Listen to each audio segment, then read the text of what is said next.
à tous, j'espère que vous allez bien. On se retrouve aujourd'hui pour apprendre les bases du crochet tunisien.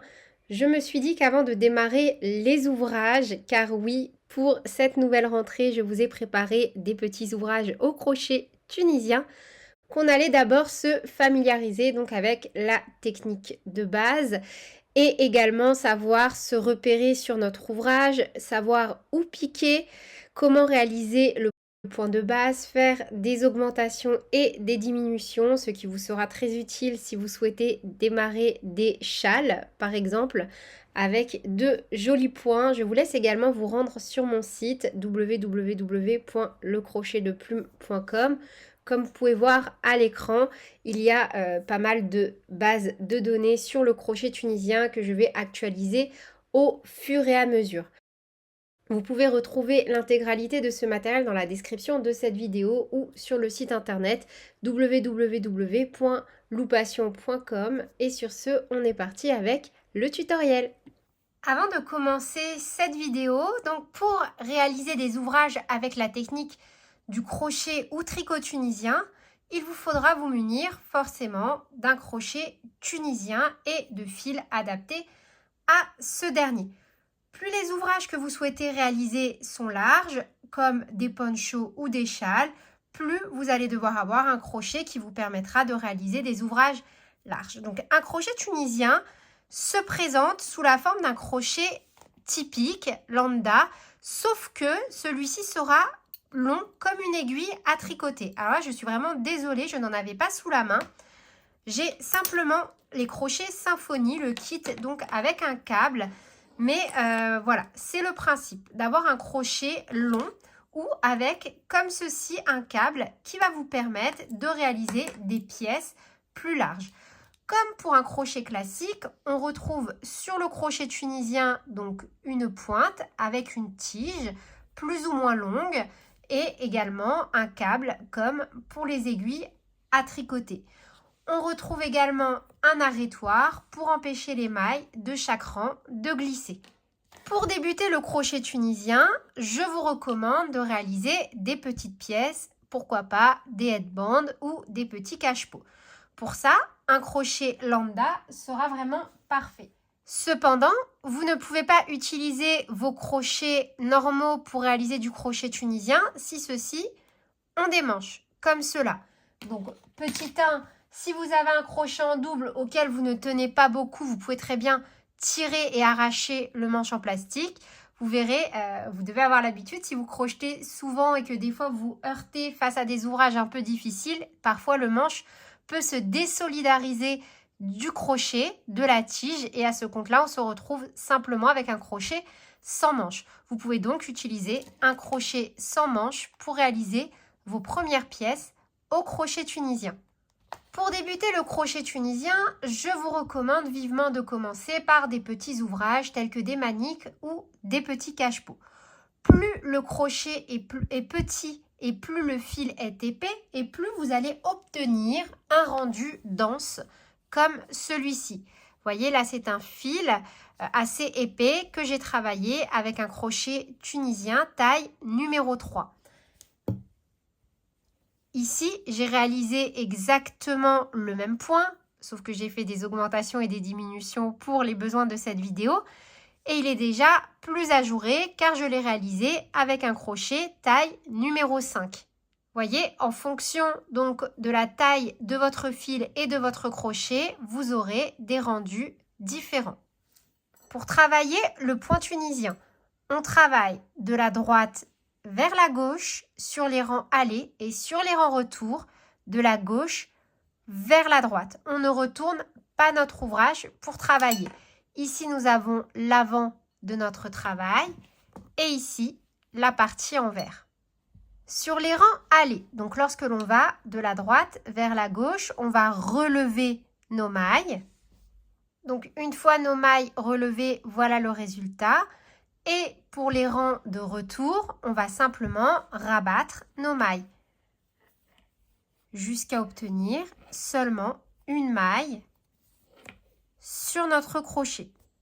Pour débuter un ouvrage au crochet tunisien, on doit commencer par réaliser une maille chaînette comme au crochet. Donc pour ça, on fait un nœud coulant et on vient monter le nombre de mailles en l'air que l'on souhaite. Pour ma part, je vais venir réaliser 10 mailles en l'air. 1, 2, 3, 4, 5, 6, 7, 8, 9 et 10. Une fois qu'on a réalisé le nombre de mailles en l'air que l'on souhaite, on va venir travailler dans chaque maille pour relever les mailles. Dans les rangs allés, donc dans les rangs qui vont se travailler de la gauche vers la droite, on viendra à chaque fois relever toutes nos mailles. Ça veut dire qu'au fur et à mesure, les mailles vont s'accumuler sur le crochet. Pour les rangs retour, à l'inverse, on va les rabattre. Les rangs retour sont les rangs que l'on travaille de la gauche vers la droite. Donc pour ce premier rang, on saute la première maille et on vient piquer dans la deuxième maille à partir du crochet. Deux possibilités s'offrent à vous pour réaliser la petite bordure du début. On a le brin avant et le brin arrière. Vous voyez, le brin avant, le brin arrière. Vous pouvez venir piquer comme ceci au niveau de chaque brin arrière, faire un jeté et passer à travers le brin, comme ceci. L'avantage de cette façon de travailler est qu'elle est beaucoup plus facile si vous débutez. L'inconvénient, c'est que l'on va avoir un petit trou au niveau du début de notre ouvrage. Pour éviter cela, ce que l'on peut faire, c'est de ne piquer ni dans le brin avant, ni dans le brin arrière, de retourner notre chaînette comme ceci et de venir travailler dans le brin qui se situe derrière le brin avant et arrière. Ce qui nous donne ceci. Un jeté, on passe. On vient de travailler dans la première maille et on peut répéter ça pour toutes nos mailles. 2, 3,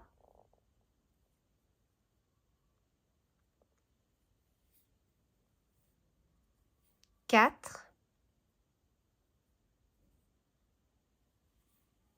5,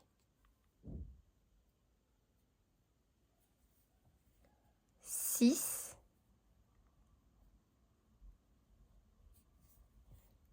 7, 8,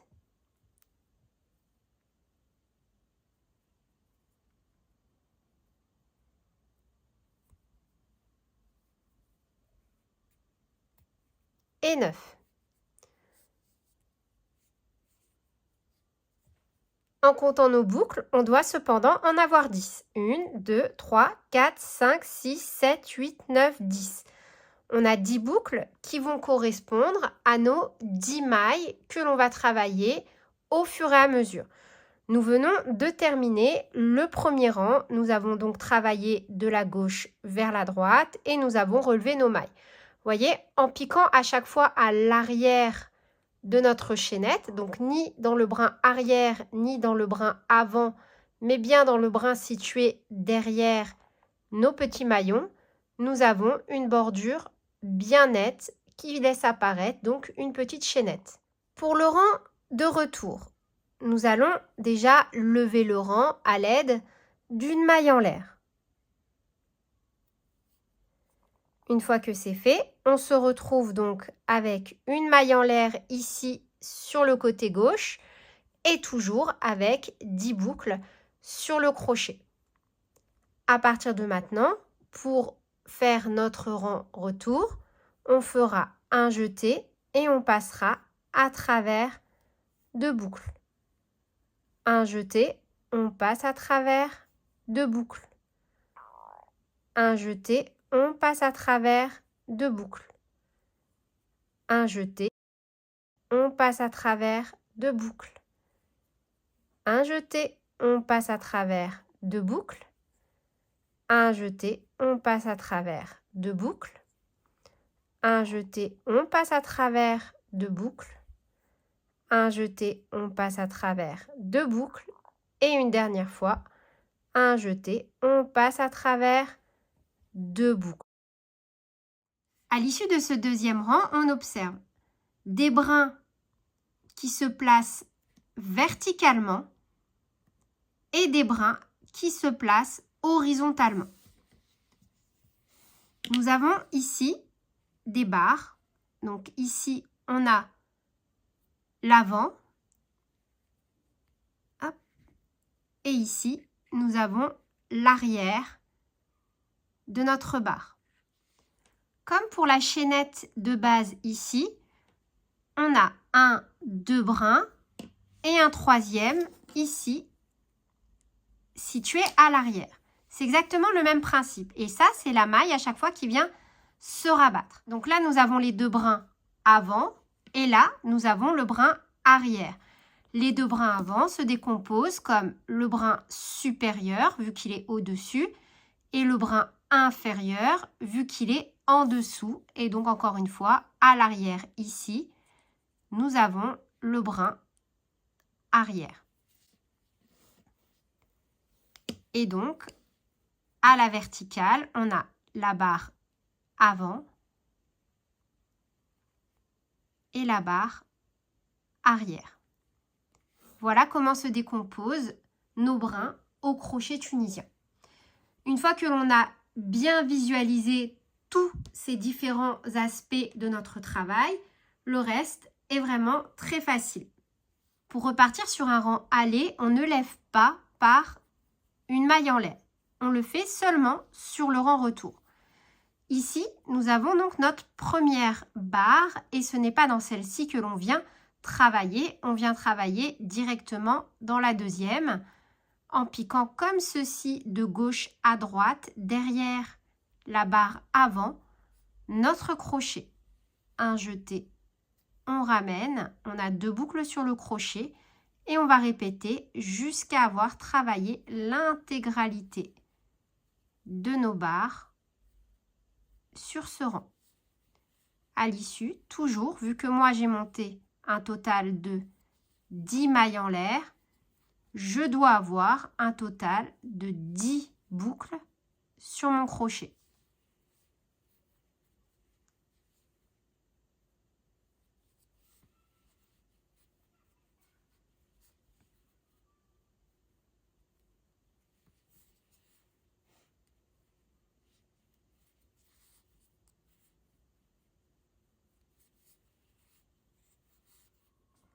Et pour terminer, on peut, si on le souhaite, piquer seulement dans la dernière barre comme ceci, ou pour avoir une jolie lisière, piquer dans la barre avant et arrière.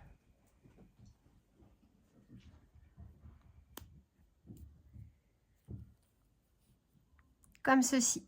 En piquant dans les 2 brins, un jeté, on passe.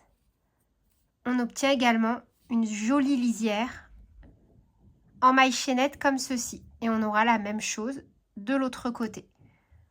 On lève le rang avec une maille en l'air, un jeté, on passe à travers 2 boucles. Un jeté, on passe à travers 2 boucles. Un jeté, on passe à travers 2 boucles. Un jeté, on passe à travers 2 boucles. Un jeté, on passe à travers 2 boucles. Et on fait ça sur tout le rang pour rabattre toutes nos mailles.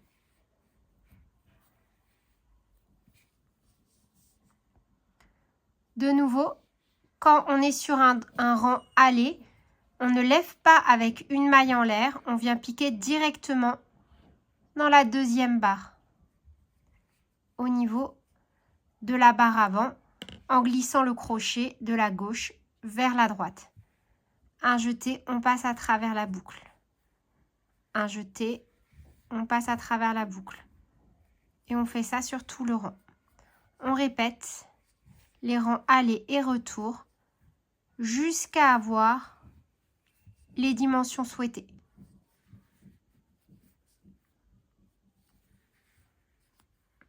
Et arrivé au niveau de la dernière barre, on pique dans la barre à l'avant et à l'arrière, comme ceci. Un jeté, on passe et on a donc une chaînette qui se dessine. On lève avec une maille en l'air. Vous voyez, on a une, deux chaînettes. Un jeté, on passe à travers deux boucles. Un jeté, on passe à travers deux boucles. Et on répète autant de fois que nécessaire nos deux rangs.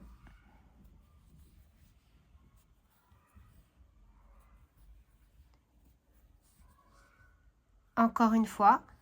Donc on ne pique pas dans la première barre ici qui correspond à la lisière de ce côté avec nos petits maillons qui se dessinent. On pique bien dans la deuxième.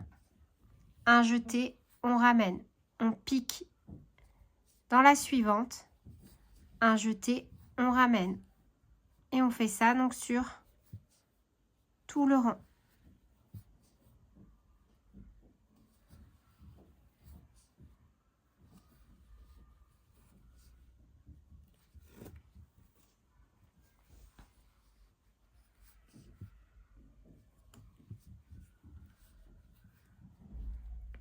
Arrivé au niveau de la dernière barre, on pique dans les deux brins, avant et arrière. Un jeté, on passe.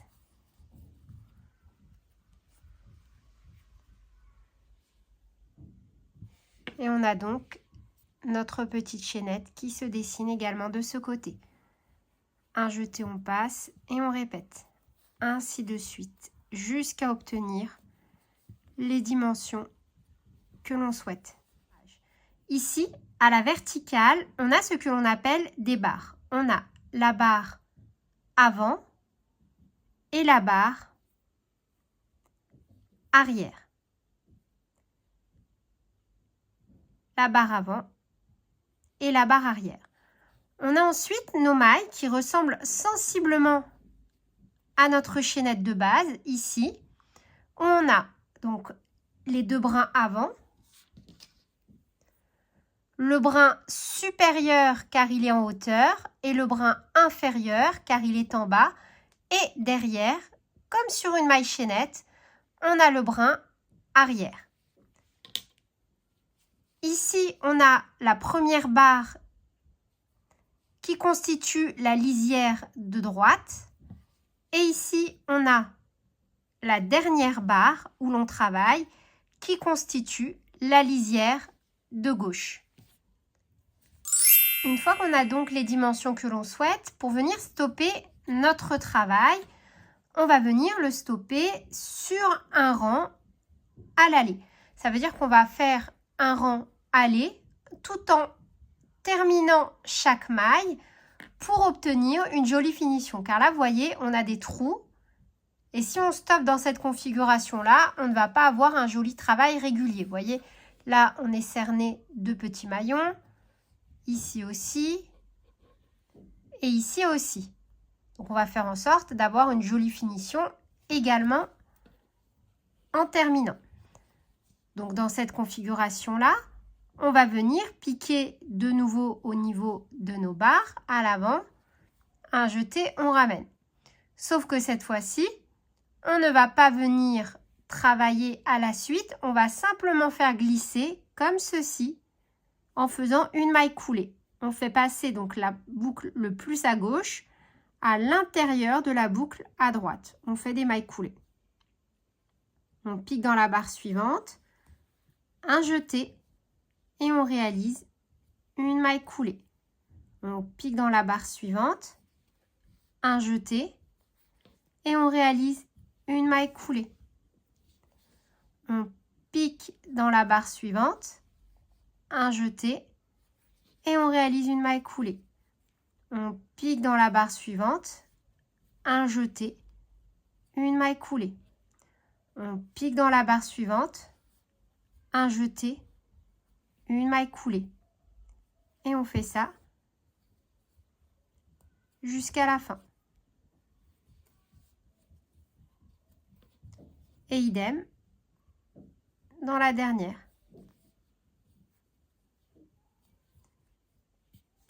Et on obtient donc un petit carré. Donc là, on peut faire une maille en l'air et couper notre fil si on le souhaite. On peut également s'entraîner à cette technique en réalisant quelques mailles en l'air.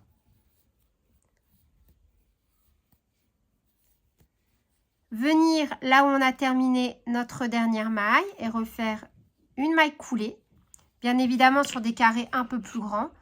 De nouveau une maille en l'air, on coupe et on obtient des petites maniques. Ou alors tout simplement des petites lingettes. Enfin voilà, vous pouvez faire plein de petites choses utiles pour votre intérieur tout en vous entraînant au crochet tunisien. Et je me suis dit que pour vous faire un vrai tutoriel bien complet de pas à pas sur l'initiation au crochet tunisien, j'allais également vous proposer les symboles que l'on peut rencontrer. Donc là, c'est exactement ce que l'on a fait. Nos 1, 2, 3, 4, 5, 6, 7, 8, 9, 10 mailles en l'air qui vont par la suite correspondre à chaque fois à nos 10 barres. 1, 2, 3, 4, 5, 6, 7, 8, 9 et 10.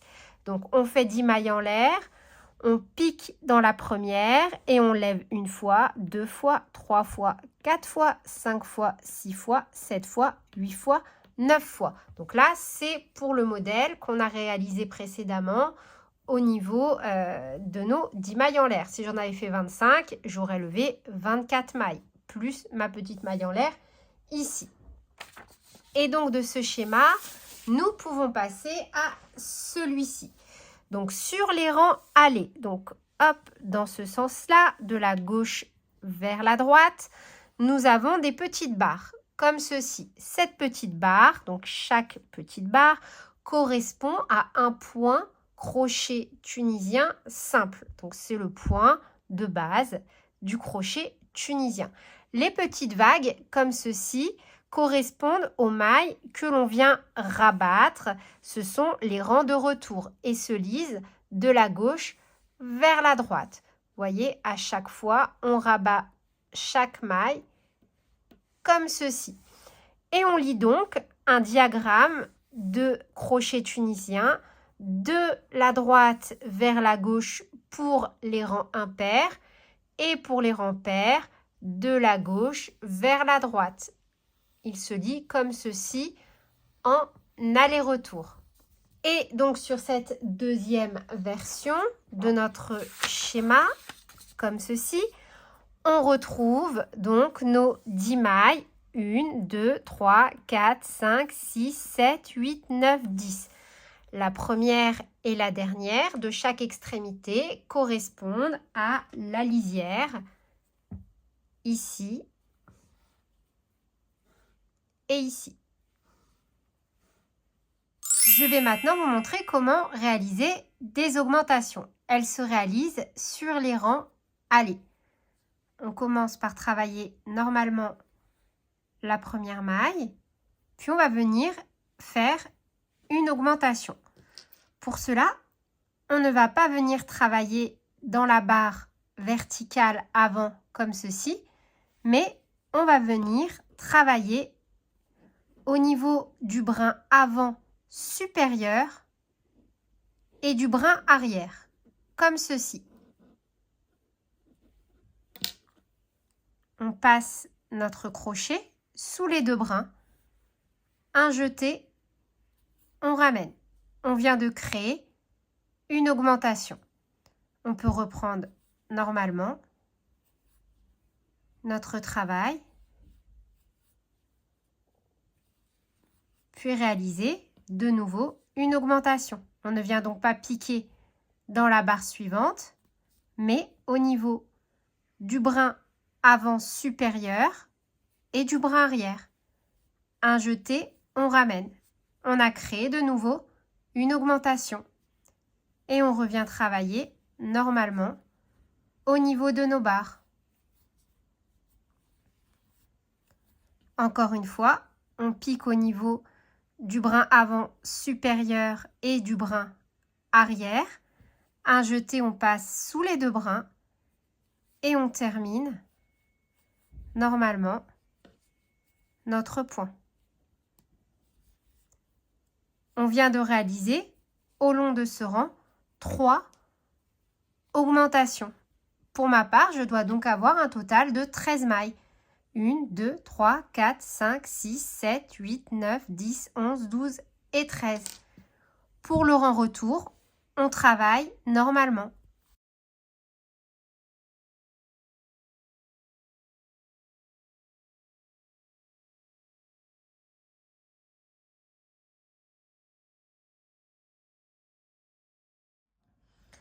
Et on peut reprendre.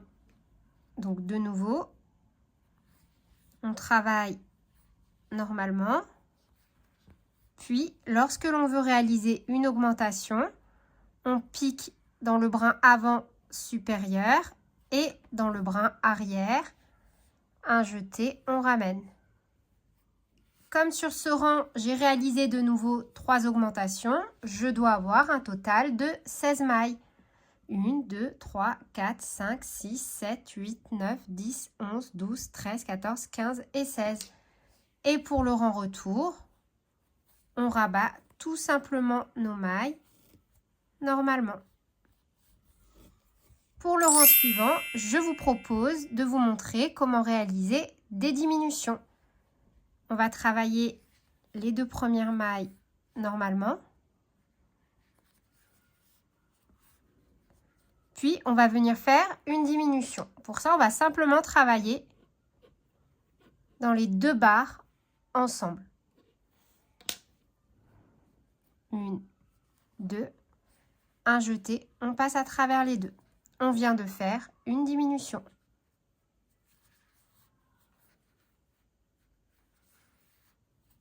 De nouveau, pour faire une diminution, on passe le crochet de la gauche vers la droite sous les 2 barres avant.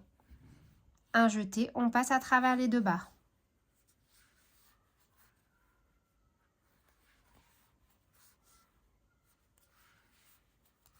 De nouveau, on passe sous les 2 barres, un jeté, on passe sous les 2 barres.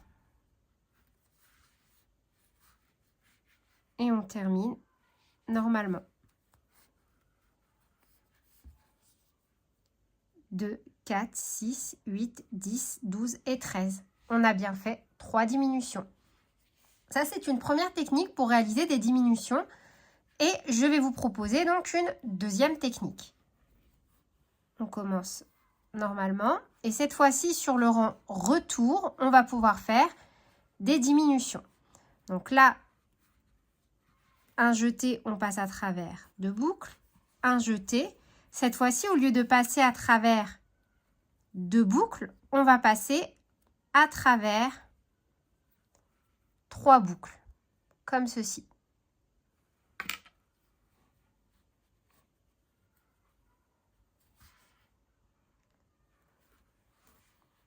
On reprend normalement, un jeté, on passe à travers 2 boucles, un jeté, on passe à travers 2 boucles, et de nouveau, je vous propose de terminer avec 3 boucles. Donc, un jeté, on passe à travers 1, 2, 3 boucles.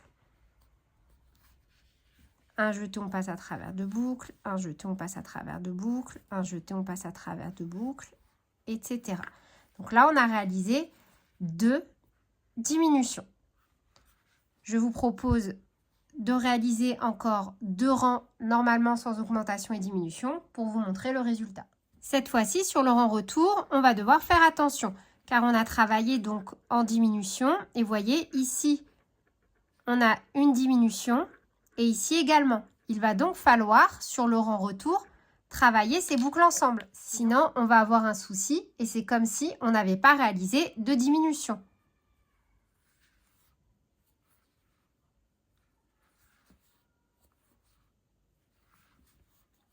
Donc là, vous voyez, ces 2 boucles sont rabattues par la même maille. Donc, on vient les travailler ensemble. Vous voyez?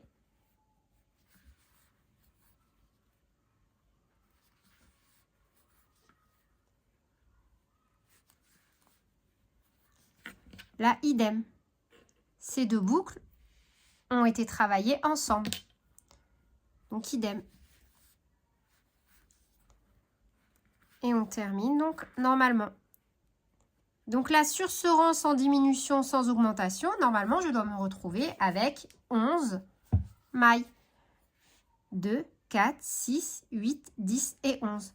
Moi, personnellement, je préfère la première technique que je vous ai montrée pour les diminutions. Mais voilà, je me suis dit que j'allais quand même vous montrer la deuxième alternative. Donc voilà, n'hésitez pas à me dire en commentaire quelle technique vous préférez pour les diminutions. Moi, vraiment, personnellement, je préfère la première que je vous ai montrée. Donc là, on a un point, le point de base qui va avoir tendance à rouler. Donc, on peut faire un blocage pour venir donc légèrement dissimuler cet aspect qui va rouloter ou alors réaliser un premier rang de mailles serrées, pourquoi pas, et idem sur la fin de notre ouvrage. Donc voilà, c'est pour vous montrer que même sans blocage, avec un rang qui vient encercler notre ouvrage de mailles serrées, on a un aspect déjà qui roule un peu moins et là, avec un petit blocage, on aura vraiment quelque chose d'assez plat. Voilà pour cette première leçon d'approche du crochet tunisien. Pour la suite, je pense que je vous proposerai surtout des points. Là, j'avais envie de dégrossir le tout et vraiment de vous montrer donc tout l'aspect du crochet tunisien, un peu comment aborder les mailles, comment les décortiquer pour mieux justement les repérer et rendre le travail beaucoup plus facile. N'hésitez pas à me dire en commentaire ce que vous avez pensé de cette vidéo. J'espère avoir abordé vraiment tous les points essentiels à la construction de premiers ouvrages au crochet tunisien. Dites-moi également en commentaire quel projet vous souhaitez que je vous propose prochainement au crochet tunisien. Et sur ce, je vous fais plein de bisous. Prenez bien soin de vous et à très bientôt pour de nouveaux tutoriels. Salut!